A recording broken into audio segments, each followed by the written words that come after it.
सबसे पहले इच्छा होती है उस परम स्थान के दर्शन की जहां भगवान शिव ध्यान में स्थित है। कैलाश पर्वत उनका परम आसन। ये कोई साधारण पर्वत नहीं बल्कि भगवान शिव का साक्षात रूप है। इसके चरणों में है मानसरोवर, मीठे जल की पवित्रता, और राक्षस ताल, खारे जल की रहस्यपूर्ण गहराई। इतने पास फिर भी एक मीठा एक खारा, जैसे भगवान शिव के भीतर संतुलित दो स्वरूप। अब हम पहुंचते हैं उस तपोभूमि पर जहां भगवान शिव और माता पार्वती ने विवाह के बाद ध्यान लगाया।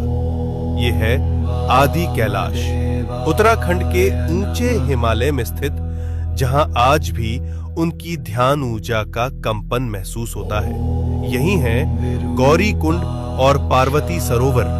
ये पर्वत नहीं, शिव पार्वती की जीवित उपस्थिति का केंद्र है, इसलिए कहलाता है छोटा कैलाश।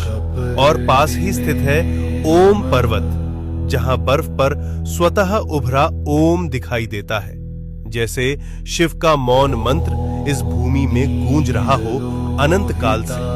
अब हम बढ़ते हैं हिमाचल की उस रहस्यमयी चोटी की ओर जहां विराजमान है स्वयं भगवान शिव, जिसे कहा जाता है मणि महेश कैलाश।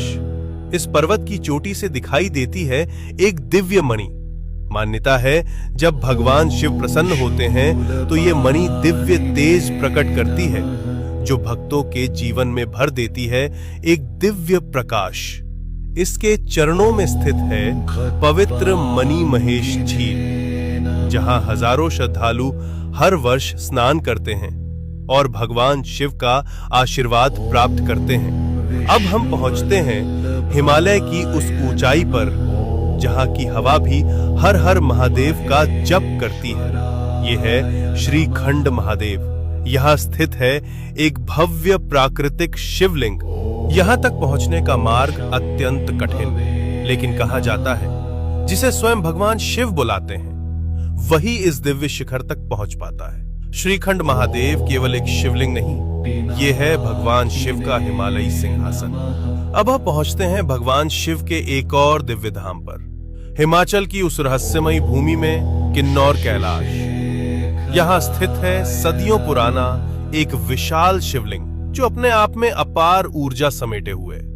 और कहा जाता है यात्रा के दौरान कई भक्तों को ब्रह्म कमल के दर्शन भी हुए हैं। ओम नमः शिवाय।